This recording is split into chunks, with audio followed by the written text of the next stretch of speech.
쾅! 거센 눈보라가 사정없이 문풍지를 때리는 소리와는 확연히 다른 묵직하고 둔탁한 소리가 정막을 찢었다. 낡은 호롱불, 아래서 떨어진 옷가지를 기워내던 연화의 손이 허공에서 멈칫했다. 바늘 끝에 찔린 손가락에서 붉은 핏방울이 맺혀 올라왔지만 그녀는 아픔을 느낄 새도 없이 방문 쪽으로 고개를 돌렸다. 밖은 칠흑 같은 어둠이었고 북풍한 설이 몰아치는 소리는 마치 굶주린 짐승의 울부짖음 같았다. 다시 한번 무언가 마당의 흙바닥을 긁어내리는 듯한 처절한 소리가 들려왔다. 그것은 바람에 날린 나뭇가지 따위가 낼 수 있는 소리가 아니었다. 살아있는 것, 그것도 죽음의 문턱에서 마지막 숨을 헐떡이는 짐승의 단말마와도 같은 기척이었다. 연화는 떨리는 손으로 문고리를 잡았다. 불편한 왼쪽 다리가 욱신거렸지만 그녀는 본능적인 공포를 억누르며 조심스레 문틈을 열었다. 칼날 같은 바람이 방 안으로 들이닥쳐 호롱불을 위태롭게 흔들었고 그 희미한 빛이 마당의 한 구석을 비추었다. 그리고 그곳에는 하얀 눈 위를 선명하게 물들이며 기어오는 검붉은 핏자국이 있었다. 그 핏자국의 끝에는 한 사내가 쓰러져 있었다. 눈 속에 파묻힌 그의 몸은 이미 반쯤 얼어붙어 있었으나 땅을 움켜쥔 손가락만은 살고자 하는 의지로 꿈틀거리고 있었다. 연화는 황급히 지팡이를 짚고 마당으로 나갔다. 눈은 무릎까지 쌓여 있었고 성치 않은 다리로 눈길을 헤치는 것은 고역이었다. 이보시오, 정신 차리시오. 그녀가 사내의 어깨를 흔들자 그는 고통스러운 신음과 함께 고개를 들었다. 피와 흙으로 범벅이 된 얼굴 사이로 번뜩이는 눈빛이 드러났다. 그것은 죽어가는 자의 눈빛이 아니었다. 마치 사냥터에서 쫓기면서도 결코 굴복하지 않는 맹수의 눈빛이었다. 숨겨 주시오. 사내는 갈라진 목소리로 간신히 내뱉고는 다시 의식을 잃고 고개를 떨구었다. 연화의 심장이 미친 듯이 뛰기 시작했다. 평범한 사람이 아니다. 그가 입고 있는 옷은 찢어지고 더러워졌지만 얼핏 보아도 귀한 비단으로 지은 것임을 알 수 있었다. 이 깊은 산골, 그것도 인적 드문 자신의 초가까지 이런 귀인이 피를 흘리며 찾아왔다는 것은 뒤쫓는 자들이 있다는 뜻이었다. 선택의 여지가 없었다. 연화는 지팡이를 눈밭에 던져두고 사내의 겨드랑이 밑으로 팔을 집어넣었다. 사내의 몸은 쇳덩이처럼 무거웠다. 으윽! 그녀는 이를 악물고 온몸에 힘을 쥐어짰다. 불편한 다리가 비명을 질렀댔고 발을 뗄 때마다 끊어질 듯한 통증이 허리까지 치고 올라왔다. 하지만 그녀는 멈추지 않았다.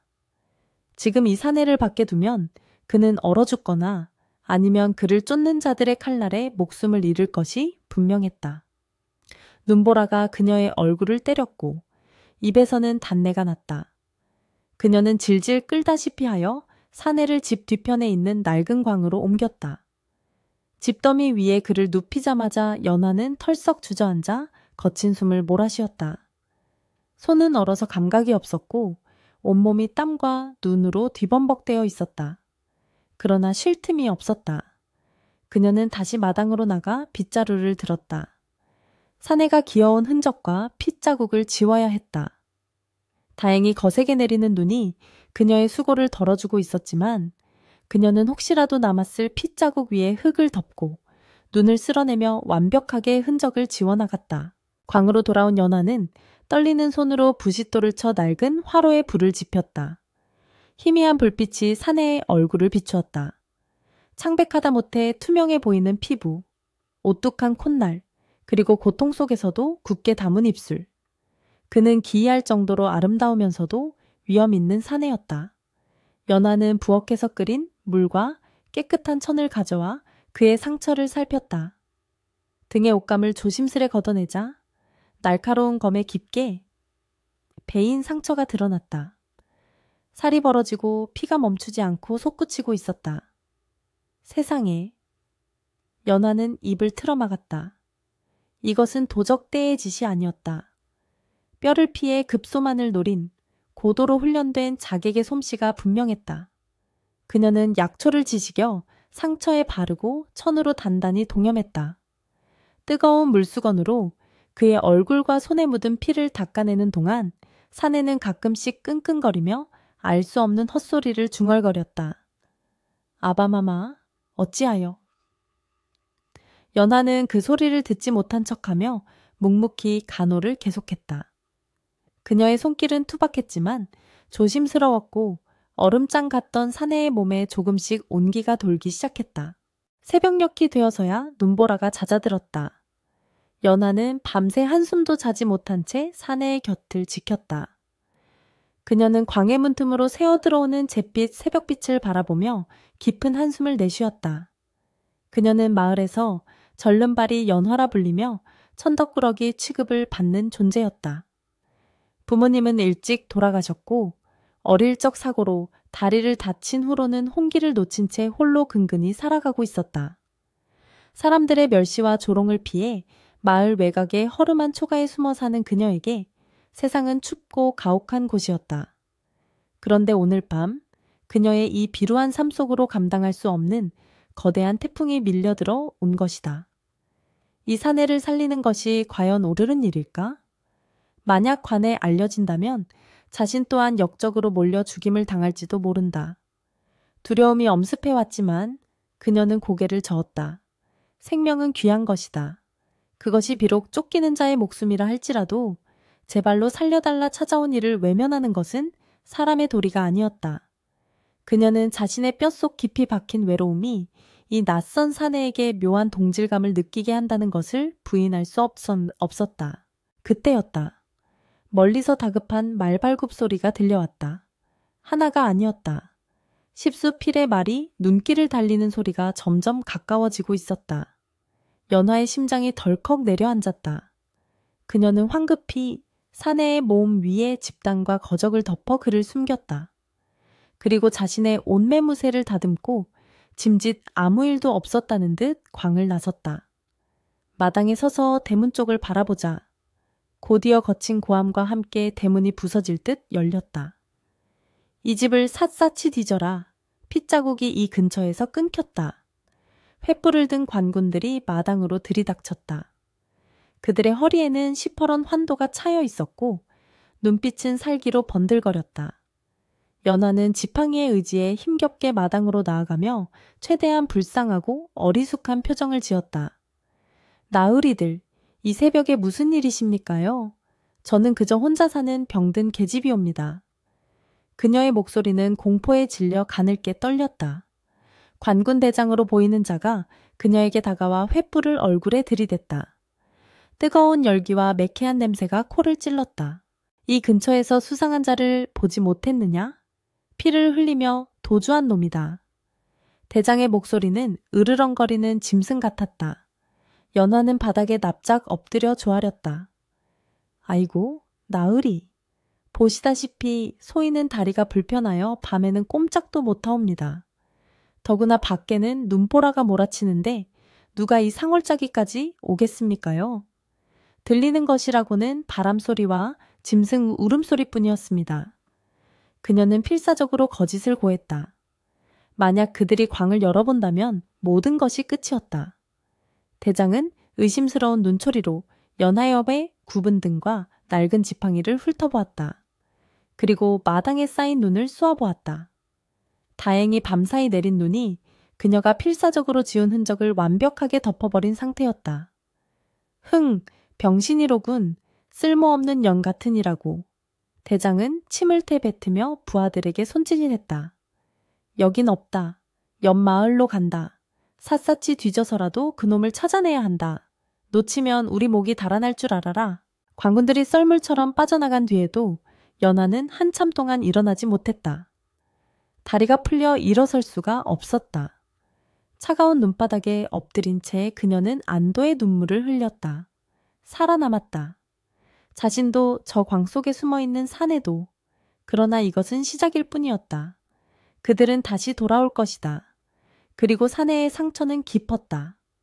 그녀는 젖먹던 힘을 다해 몸을 일으켜 광으로 향했다.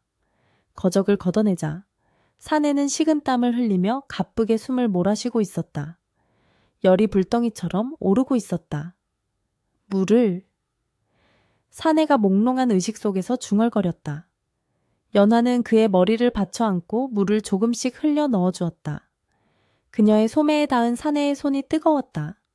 그 순간 사내가 눈을 번쩍 떴다. 초점이 없는 몽롱한 눈동자가 허공을 응시하다가 이내 연하의 얼굴에 고정되었다. 그대는 누구인가? 그의 눈빛에는 경계심과 함께 깊은 슬픔이 서려 있었다. 연하는 조용히 그러나 단호하게 말했다. 살고 싶으시다면 아무 말씀 마십시오. 저들이 아직 근처에 있습니다. 사내는 연하의 말을 알아들은 듯 미약하게 고개를 끄덕이더니 다시 눈을 감았다. 연하는 그의 곁에 앉아 젖은 수건을 갈아주며 생각에 잠겼다. 핏빛 눈보라가 몰고 온 이 운명은 과연 그녀를 어디로 데려갈 것인가. 낡고 부러진 지팡이 하나의 의지에 살아온 그녀의 인생에 감히 상상조차 할 수 없었던 거대한 파도가 밀려오고 있었다. 광의 틈새로 들어오는 바람이 촛불을 흔들었고 벽에 비친 두 사람의 그림자는 기묘하게 일러 엉겼다. 밖에서는 여전히 바람이 울부짖고 있었지만 이 좁고 누추한 광 안에서는 두 개의 생명이 서로의 숨결에 의지해 위태로운 밤을 버티고 있었다. 연하는 사내의 이마에 맺힌 땀을 닦아내며 자신의 운명이 이 낯선 남자와 돌이킬 수 없이 얽혀버렸음을 직감했다. 그것이 파멸일지 구원일지 알 수 없으나 그녀는 이미 주사위를 던진 셈이었다. 지독한 열병이었다. 사내의 몸은 불덩이처럼 달아올랐다가도 금세 얼음장처럼 차가워지기를 반복했다. 연하는 밤낮을 가리지 않고 그의 곁을 지켰다.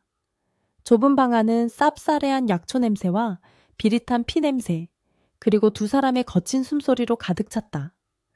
연하는 부엌 아궁이에 불을 떼고 그 온기가 식기 전에 물을 끓여 낡은 수건을 적셨다. 그녀의 성취하는 왼쪽 다리는 쉴 새 없는 움직임에 비명을 질러댔지만 그녀는 입술을 깨물며 고통을 삼켰다. 사내가 헛소리를 하며 몸부림칠 때마다 그녀는 작고 거친 손으로 그의 이마를 짚어주고 땀에 젖은 옷을 갈아입혔다. 어머니, 춥습니다. 사내가 아이처럼 흐느낄 때면 연하는 자신의 얇은 무명 이불을 겹겹이 덮어주고 그것도 모자라 자신의 천으로 그를 감싸 안았다.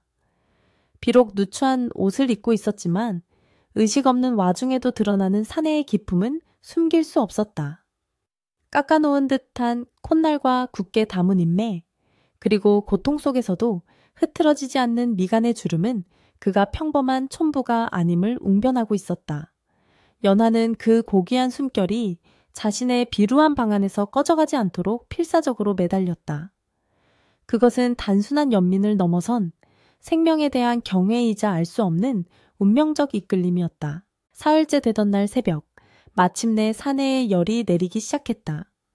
연하가 약탕기를 들고 방으로 들어섰을 때 사내는 힘겹게 눈을 뜨고 천장을 응시하고 있었다.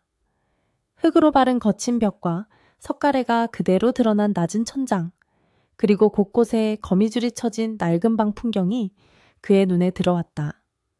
정신이 드십니까? 연하가 조심스레 묻자 사내는 천천히 고개를 돌려 그녀를 바라보았다. 초점이 흐릿하던 눈동자에 서서히 생기가 돌더니 이내 날카로운 경계심이 서렸다. 그는 본능적으로 몸을 일으키려 했으나 깊은 상처와 탈진한 몸은 그의 의지를 따르지 않았다. 윽! 신음과 함께 그가 다시 자리에 눕자 연하는 급히 다가가 그를 부축했다. 움직이시면 안 됩니다. 상처가 터집니다. 며칠을 사경을 헤매셨습니다. 그녀의 목소리는 단호하면서도 따뜻했다. 사내는 자신을 부축하는 여인의 손이 거칠고 투박하다는 것을 느꼈다. 그리고 그녀가 움직일 때마다 부자연스럽게 흔들리는 어깨와 끌리는 다리 소리를 들었다. 궁궐의 비단금침과 궁녀들의 부드러운 손길에 익숙했던 그에게 이 모든 상황은 낯설고 비참하기 그지없었다. 그러나 이상하게도 불쾌하지 않았다. 오히려 그 거친 손길에서 전해지는 투박한 온기가 얼어붙은 그의 심장을 녹이는 듯했다. 여기가 어디인가? 사내, 이휼은 갈라진 목소리로 물었다. 목이 타들어 가는 듯했다. 연화는 그에게 따뜻한 물을 담은 사발을 건넸다. 강원도 산골의 이름 없는 초막입니다. 며칠 전 밤, 댁이 피투성이가 되어 제 집 마당으로 들어오셨습니다. 이휼은 물을 마시며 기억을 더듬었다. 영모를 꾸미는 간신들의 계략, 사냥터에서의 습격, 호위무사들의 처참한 죽음, 그리고 끝없이 이어진 도주. 눈보라치는 산을 넘어 민가 불빛을 보고 정신을 잃었던 기억이 희미하게 떠올랐다. 살아남았다. 이 이름 모를 여인 덕분에. 그는 사발을 내려놓으며 연화를 뚫어지게 쳐다보았다. 그대는 나를 알고 구해주었는가? 그의 질문에는 뼈가 있었다. 만약 자신의 정체를 알고 구했다면 그녀 또한 위험한 욕망을 품은 자일 수도 있었다. 그러나 연화는 덤덤하게 고개를 저었다. 저는 귀한 분의 정체 따위는 모릅니다. 그저 제 집 앞 마당에 죽어가는 사람이 있기에 들여놓았을 뿐입니다. 짐승도 다치면 보살펴주는 것이 인지상정인데 하물며 사람인데 오죽하겠습니까? 그녀의 눈빛은 맑고 흔들림이 없었다. 계산이나 탐욕이 전혀 없는 그저 생명을 살리겠다는 순수한 의지만이 담겨 있었다. 이휼은 묘한 부끄러움을 느꼈다. 그는 평생을 의심과 암투 속에서 살아왔기에 타인의 선의를 있는 그대로 받아들이지 못했던 것이다. 그때 밖에서 웅성거리는 소리와 함께 거친 고함이 들려왔다. 이놈들아, 관아에서 나왔다. 집집마다 샅샅이 뒤져라. 이휼의 얼굴이 굳어졌다. 그들이 벌써 여기까지 추격해온 것이다. 그는 본능적으로 옆에 놓인 연화의 지팡이를 집으려 했으나 손이 닿지 않았다. 연화의 안색도 창백해졌지만 그녀는 이내 침착함을 되찾았다. 걱정 마시고 가만히 누워 계십시오. 제가 알아서 하겠습니다. 그녀는 이휼의 몸 위로 더러운 빨랫감과 헌 옷가지들을 덮어 그를 감췄다. 그리고 자신의 머리를 헝클어뜨리고 옷매무새를 흐트러뜨린 뒤 방바닥에 주저앉아 앓는 소리를 내기 시작했다. 아이고, 삭신이야. 방문이 벌컥 열리고 험상궂은 포졸 2명이 들이닥쳤다. 좁은 방 안으로 찬바람과 함께 흑발이 들어왔다. 뭐야, 이년은? 포졸이 코를 막으며 인상을 찌푸렸다. 방 안가득한 양냄새와 퀴퀴한 곰팡이 냄새, 그리고 빨랫감에서 나는 악취가 진동했기 때문이다. 연화는 바닥을 기어 포졸의 다리를 잡으며 애원했다. 나으리, 제발 살려주십시오. 며칠 전부터 온몸에 열꽃이 피고 살이 썩어 들어가 꼼짝을 못하겠습니다. 혹시 의원을 불러주실 수 없으신지요? 그녀는 일부러 상처투성이인 자신의 다리를 드러내 보였다. 짓무른 상처와 흉터가 뒤엉킨 다리는 끔찍해 보였다. 포졸들은 기겁을 하며 뒷걸음질 쳤다. 에이, 재수 없어. 문둥병 아니야 이거. 야, 빨리 나가자. 올물라. 그들은 방 안을 제대로 살피지도 않고 황급히 문을 닫고 도망치듯 사라졌다. 멀어지는 발소리를 들으며 연화는 안도의 한숨을 내쉬었다. 그녀는 떨리는 손으로 문고리를 걸어 잠그고 이휼을 덮고 있던 옷가지들을 걷어냈다. 이휼은 믿을 수 없다는 표정으로 그녀를 바라보고 있었다. 자신의 치부를 드러내면서까지, 멸시와 조롱을 감수하면서까지 생면부지의 사내를 지키려는 그녀의 기지에 혀를 내둘렀다. 동시에 가슴 한구석에서 뜨거운 것이 치밀어 올랐다. 백성을 지켜야 할 왕족인 자신이 오히려 가장 힘없고 가련한 백성의 치마폭 뒤에 숨어 목숨을 구걸했다는 자괴감이 밀려왔다. 무례를 용서하십시오. 연화가 고개를 숙이며 말했다. 그렇지 않고서는 저들을 돌려보낼 방법이 없었습니다. 이휼은 고개를 저으며 몸을 일으키려 애썼다. 아니다. 그대가 나를 살렸다. 2번이나? 그의 목소리는 진심으로 떨리고 있었다. 내 이름은 이선비라고 해두지. 훗날 이 은혜는 반드시 갚겠네. 그는 차마 자신의 이름을 밝힐 수 없었다. 지금은 그저 쫓기는 신세인 일가의 선비로 남는 것이 서로에게 안전했다. 연하는 옅은 미소를 지으며 고개를 끄덕였다. 은혜랄 게 뭐 있겠습니까? 몸이나 빨리 추스르십시오. 그날 저녁 연하는 부엌에서 묽은 죽을 쑤어왔다.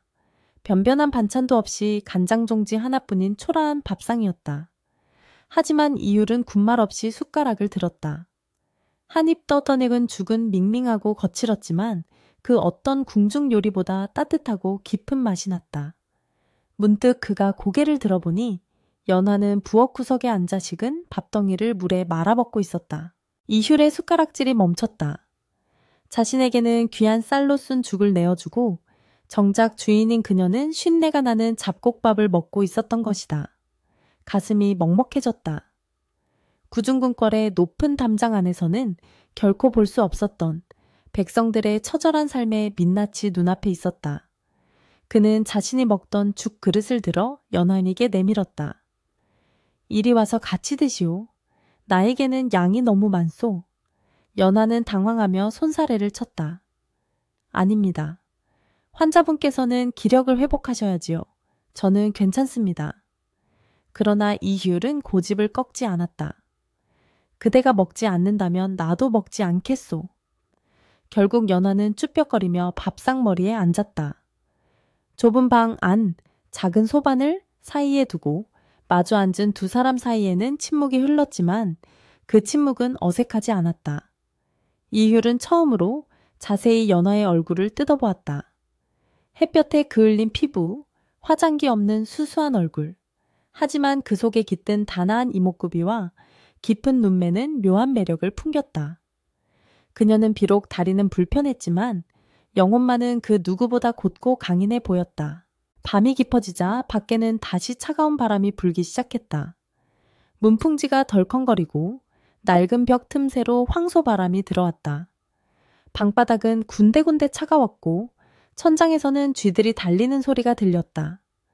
이휼은 얇은 이불을 덮고 누워 생생하게 잠겼다. 자신이 다스려야 할 나라, 자신이 책임져야 할 백성들이 이런 곳에서 이렇게 살아가고 있었다. 아바마마가 말씀하시던 태평성대는 허상이었다. 탐관오리들은 살이 찌고 백성들은 굶주림과 추위에 떨며 억울한 일을 당해도 호소할 곳이 없었다. 오늘 낮에 들이닥친 포졸들의 행패만 보아도 알 수 있었다. 그들은 백성을 보호하는 자들이 아니라 백성 위에 군림하고 약탈하는 도적대나 다름없었다. 분노와 부끄러움이 교차하며 그의 주먹이 꽉 쥐어졌다. 옆에서 고른 숨소리가 들려왔다. 연하는 하루의 고단함을 이기지 못하고 벽에 기댄 채 잠이 들어 있었다. 그녀의 불편한 다리가 헌옷까지 밖으로 삐져나와 있었다. 이휼은 조용히 일어나 자신의 겉옷을 벗어 그녀의 다리를 덮어주었다. 잠결에 그녀가 움찔하더니 편안한 표정으로 다시 깊은 잠에 빠져들었다. 미안하오. 이휼은 잠든 그녀를 향해 속삭였다. 내 그대의 고통을 그리고 내 백성들의 눈물을 너무 늦게 알았소. 그는 맹세했다. 만약 살아서 다시 궁으로 돌아간다면 결코 지금의 이 비참함과 부끄러움을 잊지 않겠노라고. 이 누추한 방, 차가운 구들장, 그리고 헌신적인 여인의 따뜻한 마음을 뼈에 새기겠노라고. 며칠이 더 지났다. 이휼의 상처는 연화의 지극한 정성 덕분에 빠르게 아물어갔다. 그는 방 안에만 갇혀있는 것이 답답하여 연화가 없을 때면 조금씩 거동을 연습했다. 좁은 방을 서성이며 그는 벽에 걸린 낡은 붓과 종이를 발견했다. 연화의 아버지가 쓰던 유품인 듯했다. 그는 붓을 들어 종이 위에 글을 써 내려갔다. 민유방본, 민심은 나라의 근본이다. 먹이 다 말라 희미하게 써진 그 글귀를 바라보며 그는 다시금 군주의 도를 되새겼다. 어느 날 오후 연화가 산에서 나무를 해가지고 돌아왔을 때 이휼은 마당에 나와 서툰 솜씨로 장작을 패고 있었다. 도끼질이 서툴러 나무가 튀어나가기 일쑤였지만 땀을 흘리는 그의 얼굴은 그 어느 때보다 진지했다. 아니, 몸도 성치 않으신 분이 왜 이러십니까? 연화가 놀라 달려와 도끼를 뺏으려 했다. 이휼은 땀을 닦으며 환하게 웃었다. 그 웃음은 궁궐에서의 가식적인 미소가 아닌 진심 어린 즐거움이 담긴 소년의 미소였다. 밥값은 해야 하지 않겠소? 나도 사내인데 언제까지 여인의 보살핌만 받을 수는 없지. 연하는 어이없다는 듯 그를 바라보다가 이내 피식 웃음을 터뜨렸다. 선비님, 도끼질 솜씨를 보니 밥값 타려면 한참 멀었습니다. 차라리 글이나 읽어주십시오. 그게 더 어울리십니다. 두 사람의 웃음소리가 삭막한 상월짜기에 울려 퍼졌다. 잠시나마 근심과 걱정을 잊은 평화로운 순간이었다. 그러나 평화는 폭풍전야의 고요함과 같았다. 마을 어귀에서 다시금 심상치 않은 기운이 감돌고 있었다. 탐욕스러운 형암이 마을의 지세를 살피러 다닌다는 소문이 돌았고 도망친 역적을 잡는다는 명목으로 검문이 더욱 강화되고 있었다. 이율은 직감했다. 이제 떠날 때가 되었음을. 더 이상 이곳에 머무는 것은 연화에게 큰 화를 입히는 일이었다. 그는 밤하늘의 별을 바라보며 깊은 시름에 잠겼다. 떠나야 한다. 그러나 발길이 떨어지지 않을 것 같았다. 자신의 목숨을 구해준 은인, 아니 그 이상으로 마음속 깊이 들어와 버린 이 여인을 홀로 두고 떠나는 것이 죽기보다 싫었다. 하지만 그는 왕이 되어야 할 사내였다. 사사로운 정에 얽매여 대의를 그르칠 수는 없었다. 그는 품속에 고이 간직해온 옥패를 만지작거렸다. 이것이 유일한 약속이 될 수 있을까? 기약 없는 이별을 앞둔 밤, 달빛만이 그들의 애틋한 그림자를 길게 드리우고 있었다. 좁은 방 안에서 두 사람의 눈빛이 얽혔다. 말하지 않아도 알 수 있는 이별의 예감이 공기 중에 무겁게 가라앉았다. 이휼은 결심을 굳히며 연화의 손을 조심스레 잡았다. 거칠지만 따뜻한 그 손을. 이별은 예고 없이 찾아오는 비가 아니라 오랫동안 하늘의 먹구름을 들이우다 기어이 터져나오는 소나기와 같았다. 새벽 안개가 자욱하게 깔린 상월짜기의 공기는 젖은 솜처럼 무겁고 차가웠다. 이휼은 보찜을 메고 마당에 섰다. 그의 몸은 아직 완전히 회복되지 않아 조금 야위었으나 눈빛만은 그 어느 때보다 형형하게 빛나고 있었다. 그것은 살고자 하는 자의 눈빛이 아니라 무너진 것을 바로 쓸어가는 혁명가의 비장함이었다. 연하는 지팡이를 짚고 방문 앞에 서서 그를 배웅했다. 붙잡고 싶은 마음이 굴뚝 같았으나 그녀는 입술을 꽉 깨물어 그 말을 삼켰다. 이 사내가 가야 할 곳이 이 좁은 상월짜기가 아님을, 그가 짊어진 짐이 자신의 비루한 인생과는 비교도 할 수 없이 무거운 것임을 본능적으로 알고 있었기 때문이다. 몸 조심하십시오. 산길이 험합니다. 그녀가 건넨 말은 고작 그것뿐이었다. 수천 마디의 걱정과 연모의 정을 그 짧은 한마디에 꾹꾹 눌러 담았다. 이율은 천천히 다가와 연하와의 앞에 섰다. 그는 잠시 망설이는 듯 하더니 품속에서 무언가를 꺼내어 연하의 거친 손바닥 위에 올려놓았다. 차갑고 매끄러운 감촉, 새벽빛을 받아 영롱하게 빛나는 용이 조각된 둥근 옥패였다. 연하는 놀란 눈으로 그를 올려다보았다. 이것은 너무 귀한 물건입니다. 제가 받을 수 없습니다.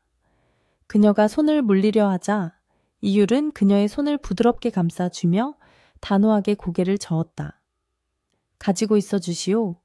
이것은 내 목숨과도 같은 것이오.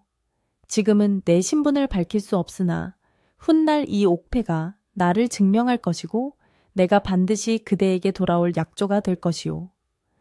이휼의 목소리는 낮지만 힘이 있었다.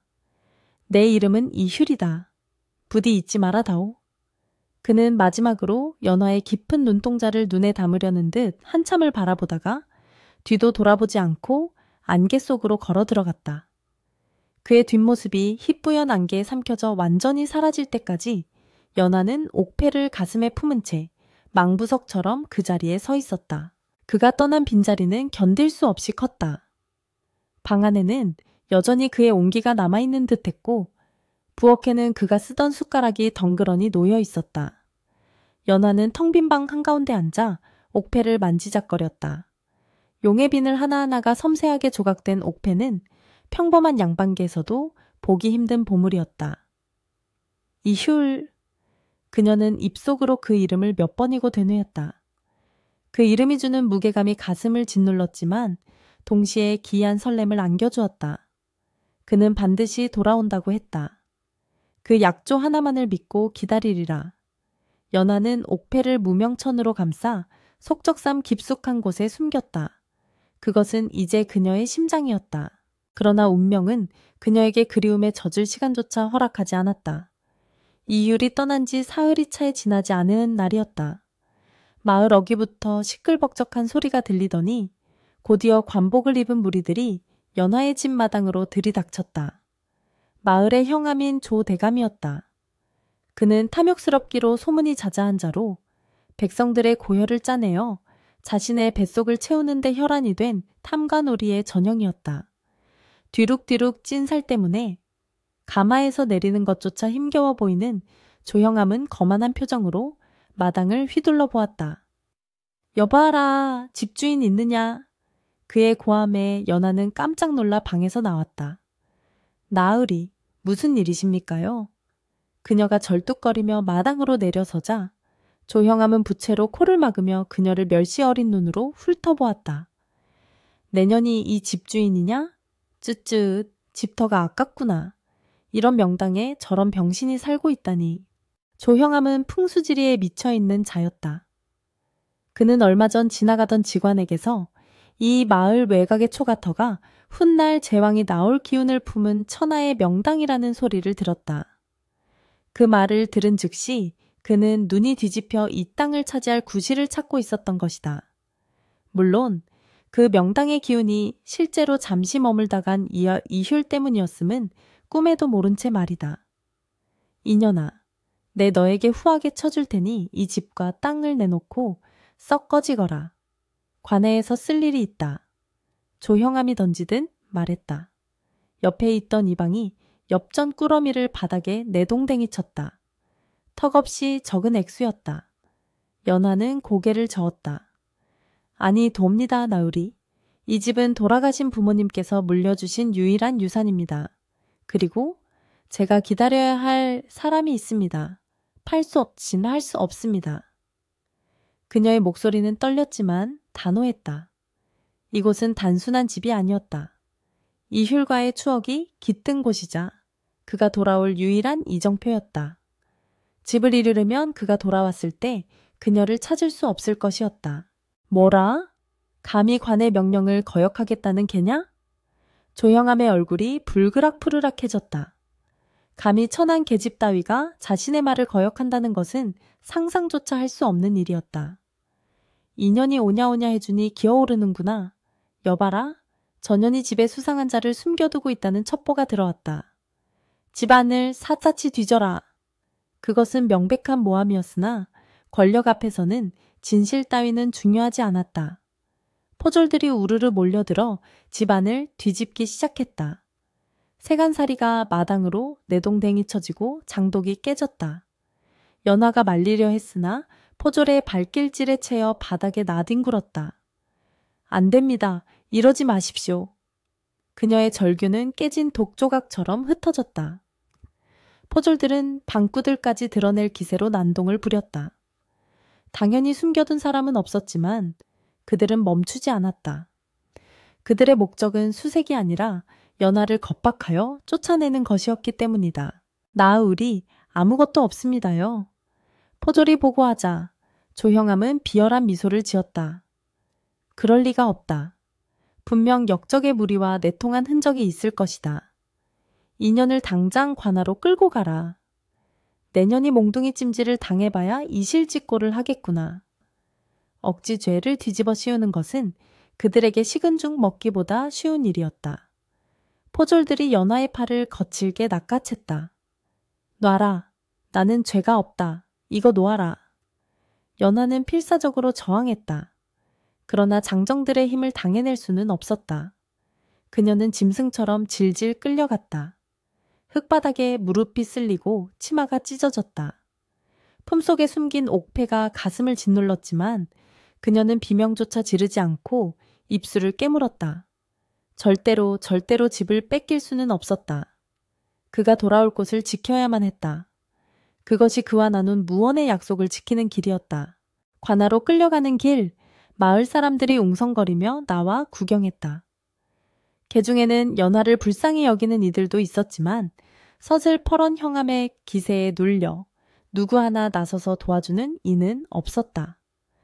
저런 불쌍해서 어쩌나? 조대감 눈에 들었으니 이제 저 집도 끝장이군. 수근거림이 비수처럼 꽂혔다. 연화는 고개를 들었다. 죄인처럼 고개를 숙이지 않으리라. 나는 부끄러운 짓을 하지 않았다. 그녀의 당당한 눈빛에 오히려 구경하던 사람들이 눈길을 피했다.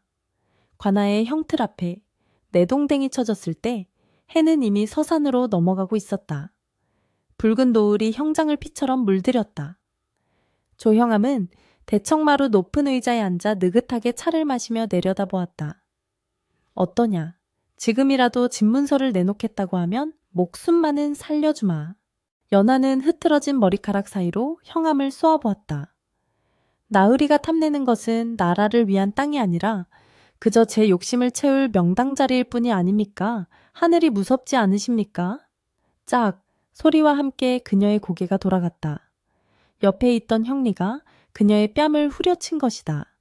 입안이 터져 비릿한 피 맛이 났다. 인연이 주둥이를 함부로 놀리는구나. 여봐라, 매우 쳐라. 형암의 명령이 떨어지자 형리들이 곤장을 치켜들었다. 윽! 둔탁한 파열음과 함께 살이 터지는 고통이 엄습했다. 한 대, 두 대. 고통은 순식간에 온몸을 지배했다. 눈앞이 하얗게 번지고 숨이 턱턱 막혔다. 그러나 연하는 비명을 삼키며 이를 악물었다. 여기서 무너지면 끝이다. 집을 내주면 그와의 약속도 그가 돌아올 곳도 사라진다. 이 흉! 고통 속에서 그녀가 붙잡을 것은 오직 그 이름뿐이었다. 곤장이 내리꽂힐 때마다 품속의 옥패가 미세하게 진동하는 것만 같았다. 그녀는 정신이 혼미해지는 와중에도 가슴을 웅크려 옥패를 보호했다. 이 차가운 돌덩이가 뭐라고, 이까짓 약속이 뭐라고 목숨을 거는가 싶었지만 그녀에게 그것은 사랑이었고 신념이었으며 비참한 인생에서 처음으로 만난 빛이었다. 독한 년. 십수대의 곤장을 맞고도 신음소리 한 번 내지 않고 집문서를 내놓겠다는 말도 하지 않는 연화를 보며 조형암조차 혀를 내둘렀다. 좋다. 내년이 언제까지 버티나 보자. 전년을 옥에 쳐넣어라. 내일 달이 밝는 대로 다시 문초하겠다. 그때는 다리 한 짝으로 끝나지 않을 것이다. 연화는 피투성이가 된 채 차가운 감옥 바닥에 던져졌다. 썩은 집 냄새와 냉기가 뼛속까지 스며들었다. 옥사 안은 칠흑처럼 어두웠고 곳곳에서 죄수들의 신음소리가 들려왔다. 그녀는 떨리는 손을 품속으로 집어넣었다. 다행히 옥패는 무사했다. 차가운 옥의 감촉이 뜨겁게 달아오른 상처의 열기를 식혀주는 듯했다. 눈물이 왈칵 쏟아졌다. 아픔 때문이 아니었다. 서러움과 그리움 때문이었다. 그는 지금 어디에 있을까? 무사히 도성에 도착했을까? 혹시 나를 잊은 건 아닐까? 아니야. 그는 그런 사람이 아니야. 연하는 옥패를 뺨에 비비며 흐느꼈다. 기다리겠습니다. 죽어서 귀신이 되어서라도 이곳을 지키며 기다리겠습니다.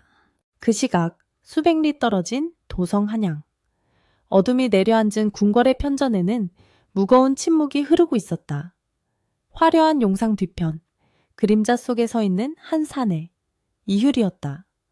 그는 궁으로 잠입하는 데 성공했지만 궁궐은 이미 반대파 세력에 의해 장악되어 있었다. 믿을 수 있는 신하들은 유배를 가거나 죽임을 당했고 병권은 간신들의 손에 넘어가 있었다. 그는 자신의 세력을 규합하기 위해 은밀히 움직여야 했다. 전하, 시기가 좋지 않습니다. 조금 더 때를 기다리셔야 합니다. 충직한 내관의 만류에도 이율의 표정은 굳어 있었다. 백성들이 죽어가고 있다. 하루가 급하다. 그의 머릿속에는 눈보라치던 밤, 자신을 살리기 위해 헌 옷가지로 덮어주던 연화의 모습이 떠올랐다. 그녀가 끓여준 밍밍한 죽맛이 투박하지만 따뜻했던 손길이 사무치게 그리웠다. 연화야, 조금만 기다려다오. 내 반드시 너를 데리러 가겠다. 이휼은 주먹을 꽉 쥐었다. 그러나 그는 몰랐다. 자신이 그리워하는 그 여인이 지금 자신이 다스려야 할 나라의 탐관오리에게 짓밟혀 차가운 감옥 바닥에서 피를 흘리며 죽어가고 있다는 사실을. 운명의 수레바퀴는 잔인하게 엇갈리며 파국을 향해 치닫고 있었다. 감옥의 밤은 길었다. 연화는 고열에 시달리며 꿈과 현실을 오갔다. 꿈속에서 그녀는 다시 그 눈 내리는 마당에 서 있었다. 이휼이 환하게 웃으며 그녀에게 손을 내밀었다. 그러나 그녀가 손을 잡으려 하자 이휼의 모습은 연기처럼 사라지고 흉측한 도깨비 형상을 한 조형암이 나타나 그녀의 목을 졸랐다. 헉! 헉! 연화는 비명을 지르며 깨어났다. 온몸이 식은땀으로 젖어 있었다. 새벽이 오고 있었다. 옥사 밖에서 다구는 소리가 들렸다. 그것은 새로운 하루의 시작이 아니라 그녀에게 다가올 죽음의 사자처럼 느껴졌다. 오늘 그녀는 다시 형틀에 묶일 것이다. 그리고 이번에는 살아 돌아오지 못할지도 모른다. 하지만 그녀의 눈빛은 흔들리지 않았다. 그녀는 품속의 옥패를 다시 한번 꽉 움켜쥐었다.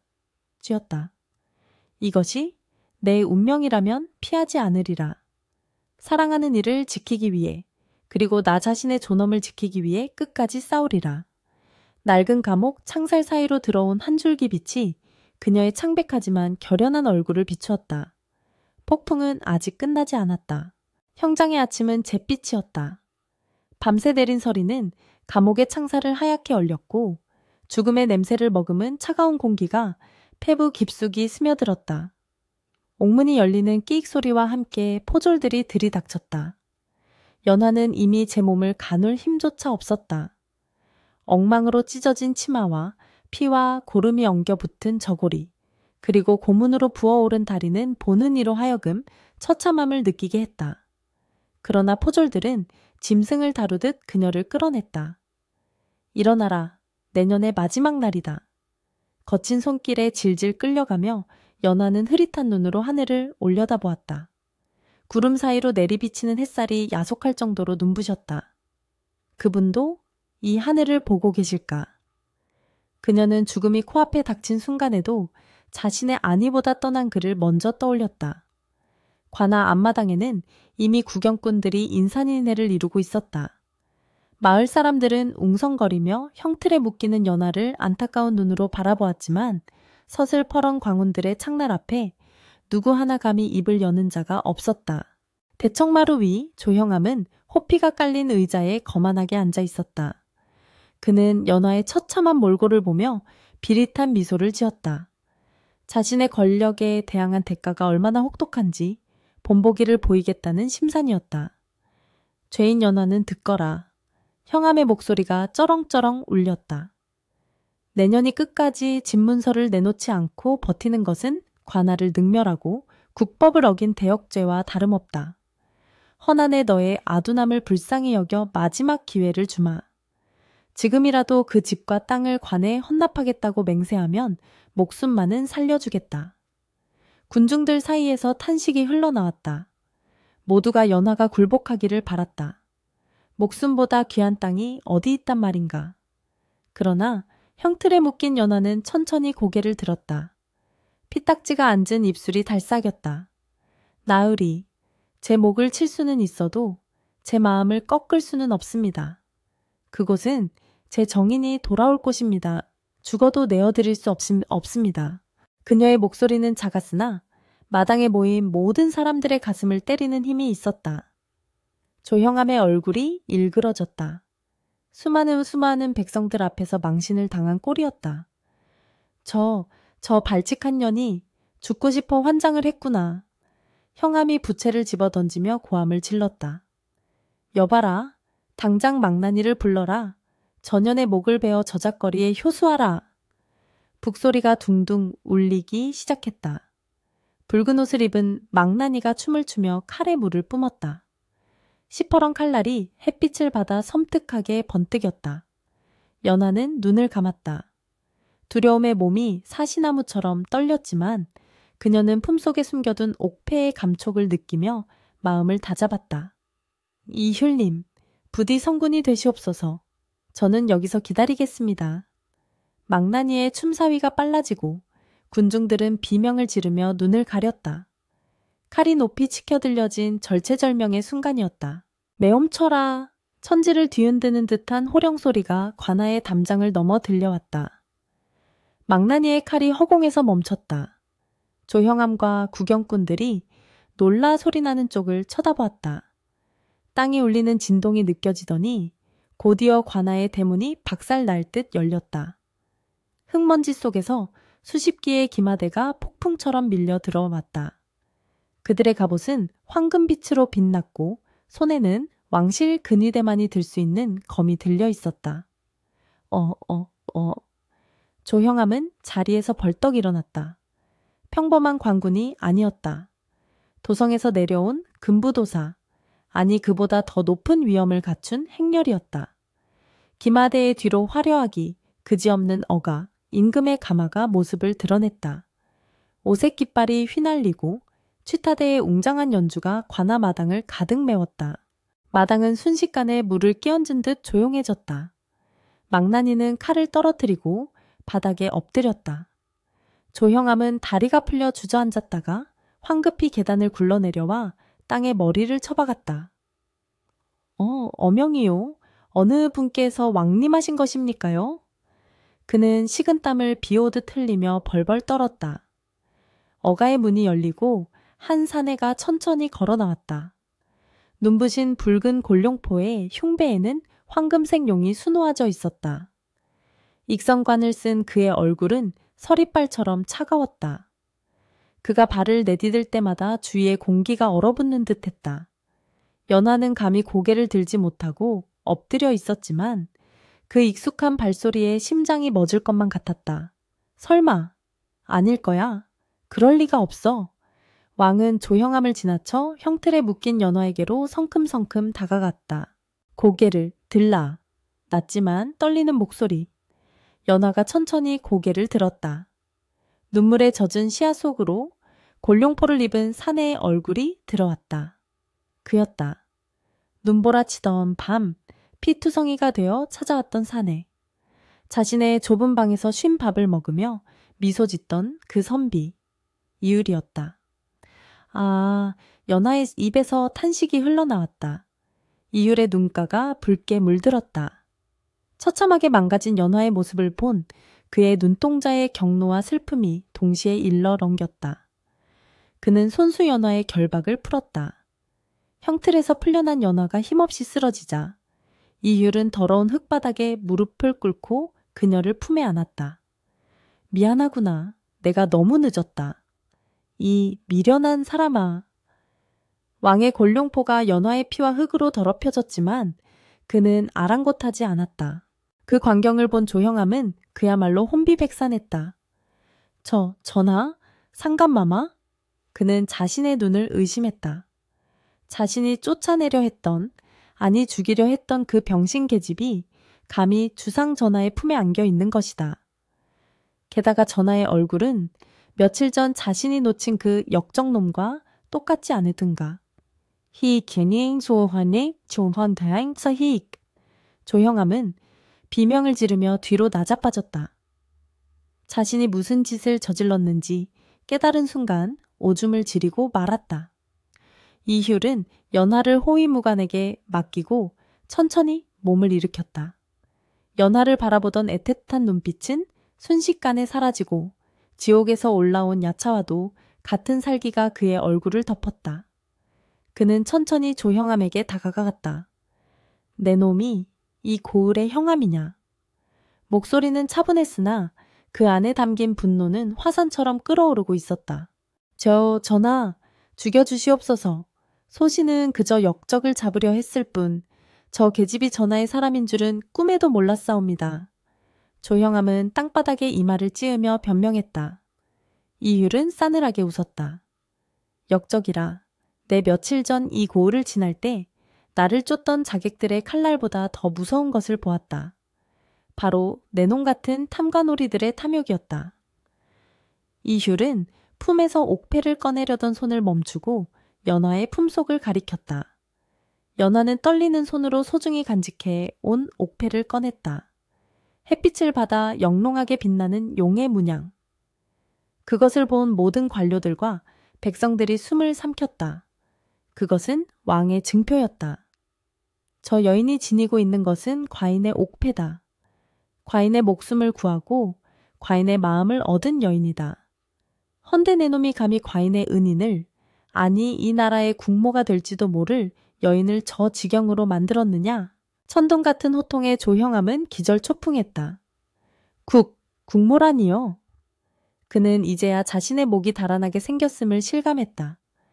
여봐라, 이 휼의 명에 금부도사가 칼을 뽑아 들고 나섰다. 저 탐관오리 조 아무개를 당장 파직하고 형틀에 묶어라. 내 친히 저놈의 죄를 물을 것이다. 저놈이 백성들의 고열을 짜내어 모은 모든 재산을 몰수하여 백성들에게 나누어주고 저놈은 능지처참에 처하여 후세의 본보기로 삼으라. 추상 같은 어명이 떨어지자마자 호위무사들이 조형암을 짐승처럼 끌어다 형틀에 묶었다. 상황은 순식간에 역전되었다. 방금 전까지 연화를 죽이려 들던 형틀에 이제는 형암이 매달리게 된 것이다. 전하, 살려주시옵소서. 한 번만 용서해 주시옵소서. 형암의 비명소리가 관에 울려 퍼졌으나 이휼은 눈길조차 주지 않았다. 이휼은 다시 연화에게 다가갔다. 어이가 황급히 달려와 연화의 상처를 살폈다. 많이 다치셨으나 다행히 생명에는 지장이 없사옵니다. 어이의 말에 이휼은 안도의 한숨을 내쉬었다. 그는 연화의 거친 손을 자신의 두 손으로 감싸 쥐었다. 연화야? 다정하게 부르는 목소리에 연화는 하염없이 눈물만 흘렸다. 전하, 어찌하여 저 같은 천한 것을 위해 이휼은 고개를 저으며 그녀의 눈물을 닦아주었다. 천하다니, 너는 그 어떤 양반집 규수보다 고귀한 마음을 가졌다. 네가 나를 살렸고 네가 나를 깨우쳤다. 이제는 내가 너를 지킬 것이다. 그는 연화를 번쩍 안아들었다. 절름발이 소녀가 왕의 품에 안겨 어가로 향하는 모습은 마치 꿈속의 한 장면 같았다. 마당에 모인 백성들은 감동하여 눈물을 흘리며 엎드려 절을 올렸다. 성군이시여, 만세, 만세! 백성들의 환호 소리가 하늘을 찔렀다. 조형암의 처절한 비명소리는 환호성에 묻혀 사라졌다. 이휼은 억의 연화를 조심스레 태우고 자신도 그 옆에 올랐다. 가자궁으로. 그의 명령에 화려한 행렬이 다시 움직이기 시작했다. 연화는 억가의 창밖으로 멀어지는 자신의 초가를 바라보았다. 낡고 허름한 집이었지만 그곳에서 피어난 인연이 이토록 거대한 기적을 만들어낼 줄은 몰랐다. 옥패를 쥔 그녀의 손에 따뜻한 이휼의 손이 포개졌다. 고통은 사라지고 믿기지 않는 현실의 벅찬 감동만이 그녀를 감쌌다. 그러나 이것이 끝은 아니었다. 궁궐이라는 또 다른 전쟁터가 그녀를 기다리고 있었다. 하지만 이제는 혼자가 아니었다. 천하를 호령하는 지아비가 그녀의 곁에 있었다. 어가는 봄바람을 타고 구중궁궐을 향해 힘차게 나아갔다. 한양의 거리는 축제 분위기였다. 왕의 귀환과 함께 탐관 오리의 압제에서 벗어난 백성들의 환호성이 도성을 가득 메웠다. 그러나 그 화려한 행렬의 중심, 육중한 가마 안에 앉아있는 연화의 마음은 폭풍우 치는 바다처럼 요동치고 있었다. 비단방석의 부드러운 감촉도 은은하게 퍼지는 향냄새도 그녀에게는 가시방석과 같았다. 창밖으로 스쳐 지나가는 웅장한 궁궐의 담장은 위압적이었고 구름처럼 몰려든 사람들의 시선은 두려웠다. 내가 감히 이곳에 있어도 되는 것일까? 그녀는 자신의 다리를 내려다보았다. 옥사에서의 고문으로 퉁퉁 붓고 상처투성이가 된 원래도 성치 않았던 그 다리.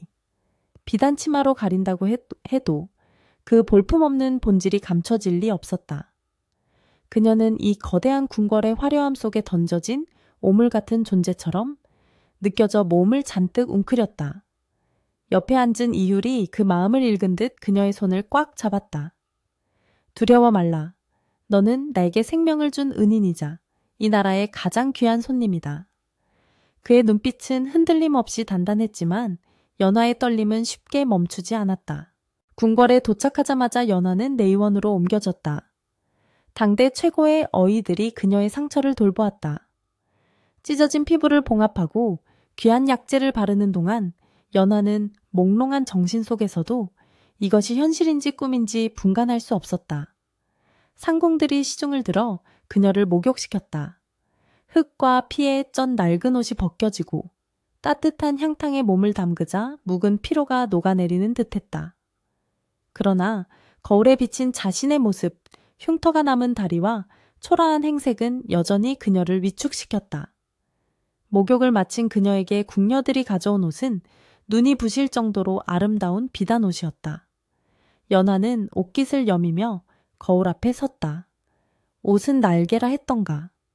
비록 다리는 절뚝였지만 맑은 눈망울과 기품 있는 자태는 비단옷과 어우러져 숨겨져 있던 고귀함을 드러내고 있었다. 하지만 그녀는 여전히 자신이 남의 옷을 훔쳐 입은 도둑처럼 느껴졌다. 다음날 편전회의가 열렸다. 예상대로 대신들의 반발은 거셌다. 전하, 천출에다 신체마저 온전치 못한 여인을 궁에 들이시다니요. 종묘사직에 흠이 될까 두렵사옵니다. 그녀에게 재물을 주어 돌려보내심이 마땅할 줄 아로옵니다. 고리타분한 대신들의 상소가 빗발쳤다. 그들은 연화의 출신과 장애를 문제 삼으며 그녀를 내치려 했다. 이휼은 용상에 앉아 그들의 떠드는 소리를 묵묵히 듣고 있었다. 그의 표정은 차가웠다. 한참 후 장내가 조용해지자 이휼이 입을 열었다. 그대들은 그녀의 다리가 불편한 것만 보이고 그녀가 목숨을 걸고 과인을 지킨 충심은 보이지 않는가? 그의 목소리가 낮게 깔렸다. 내가 자객에게 쫓겨 피투성이가 되어 쓰러졌을 때 나를 외면하지 않고 거두어준 이는 명문가의 규수도 아니오. 권세 높은 대감들도 아니었다. 바로 그대들이 천하다고 손가락질하는 저 여인이었다. 이휼은 자리에서 일어나 천천히 계단을 내려왔다. 대신들은 숨을 죽이고 왕의 행보를 지켜보았다. 짐이 겪어보니 겉은 화려하나 속은 썩어문드러진 자들이 이 조정에 가득하더구나. 허나 저 여인은 비록 몸은 불편하나 그 마음만은 그 누구보다 온전하고 아름다웠다. 과인은 저 여인을 통해 진정한 백성의 삶을 보았고 군주가 가야 할 길을 깨달았다. 이휼은 단호하게 선포했다. 내 오늘부로 연화를 내 명을 받드는 특별 상궁으로 봉하노라. 그리고 훗날 덕행이 증명되면 중전의 자리에 앉힐 것이다. 이에 토를 다는 자는 과인의 목숨을 하찮게 여긴 죄로 다스리겠다. 서슬퍼런 왕의 호령의 대신들은 꿀먹은 벙그리가 되어 엎드렸다. 왕의 의지는 확고했고 그 명분 또한 뚜렷했기에 감히 반기를 들 수 없었다. 연화의 궁궐 생활은 그렇게 시작되었다. 처음에는 그녀를 무시하던 궁녀들과 내관들도 그녀의 소탈하고 따뜻한 성품에 점차 마음을 열기 시작했다. 그녀는 화려한 장신구, 사치스러운 연회보다는 궁궐 구석구석에 소외된 이들을 살피는데 시간을 보냈다. 아픈 나인들에게 약을 지어주고 힘든 일을 하는 무수리들의 손을 잡아주었다. 마마님, 어찌 저희 같은 천한 것들에게 눈물을 흘리는 아랫사람들에게 연화는 웃으며 말했다. 나 또한 그대들과 다르지 않은 사람입니다. 높고 낮음은 사람이 만든 것이지 하늘이 정한 것이 아닙니다. 그녀의 처소인 영영당에는 밤늦도록 불이 꺼지지 않았고 백성들의 고충을 적은 서책을 읽는 그녀의 그림자가 창문에 어렸다. 그녀는 자신의 경험을 바탕으로 이휼에게 백성들을 위한 정책을 조언했고 이휼은 그녀의 말을 귀담아 들어 선정을 펼쳤다. 계절이 몇 번 바뀌고 다시 봄이 찾아왔다. 궁궐의 후원에는 매화와 벚꽃이 흐드러지게 피어났다. 어느 따스한 봄날 오후 이휼은 연화를 데리고 경회로에 올랐다. 연못에 비친 누각의 그림자와 바람에 날리는 꽃잎이 어우러져 절경을 이루고 있었다. 이휼은 난간에 기대어 도성 밖을 내려다보았다. 보시오 연화, 저기 저 수많은 집들의 지붕이 보이오? 연화가 그의 곁에 서서 고개를 끄덕였다. 예, 전하, 옹기종기 모여있는 모습이 정겹습니다.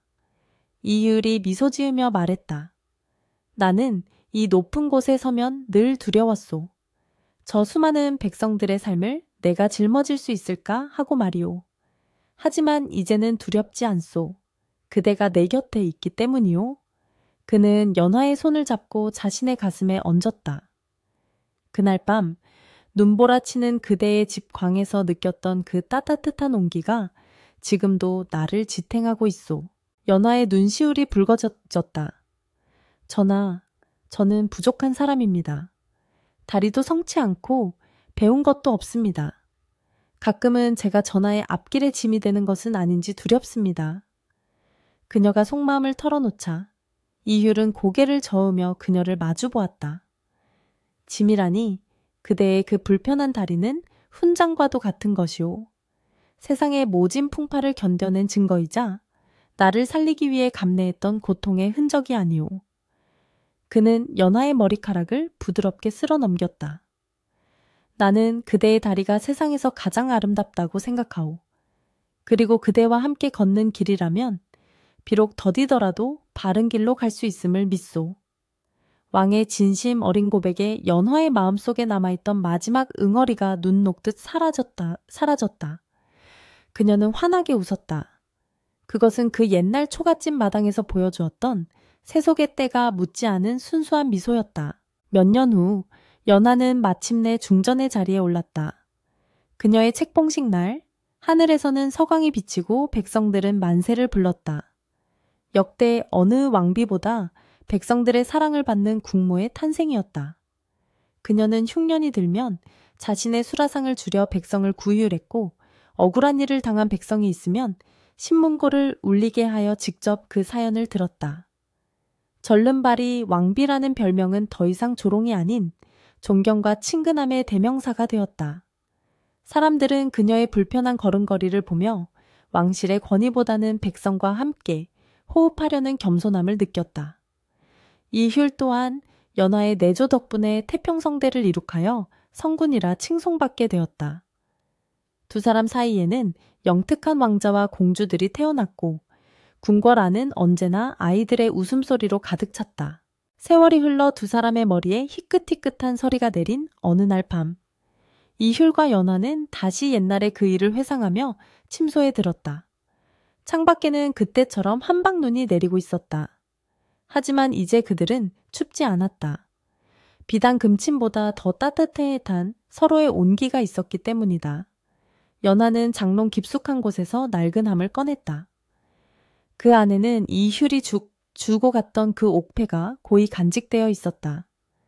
이것을 기억하십니까? 연화가 묻자 이휼이 껄껄 웃었다. 어찌 있겠소. 내 생명과 바꾼 정표인 것을. 그는 옥패를 들어 불빛에 비추어 보았다. 세월의 흔적이 묻어 더욱 깊은 빛을 내는 옥패는 두 사람의 사랑을 닮아 있었다. 연화야, 이휼이 나지막이 불렀다. 예, 전하. 다음 생에도 다시 한번 내게 와주겠느냐? 그때는 내가 먼저 그대를 찾아가 그대를 지키는 파수꾼이 되겠다. 연화는 눈물을 글썽이며 고개를 저었다. 아니옵니다, 전하. 다음 생에도 제가 전하를 기다리겠습니다.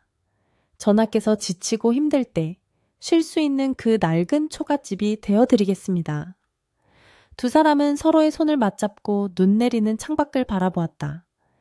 핏빛 눈보라가 몰아치던 밤에 시작된 인연은 이제 온 세상을 따뜻하게 덮어주는 평화로운 눈송이가 되어 내리고 있었다. 작가의 말. 한 송이 연꽃이 진흙탕 속에서도 맑고 향기로운 꽃을 피우듯 가장 낮은 곳에서 피어난 연화의 사랑은 나라를 구하고 태평성대를 이루는 씨앗이 되었습니다. 진정한 고귀함은 화려한 옷이나 신분에 있는 것이 아니라 타인의 고통을 외면하지 않는 측은지심에 있음을 우리는 기억해야 할 것입니다. 낡은 지팡이의 의지에 세상을 향해 나아갔던 절름발이 소녀 연화. 그녀는 비록 다리는 불편했으나 그 누구보다 올곧은 걸음으로 역사의 한 페이지를 장식했습니다. 이제 책을 덮는 여러분의 가슴 속에도 따뜻한 봄바람이 불어오기를 소망합니다.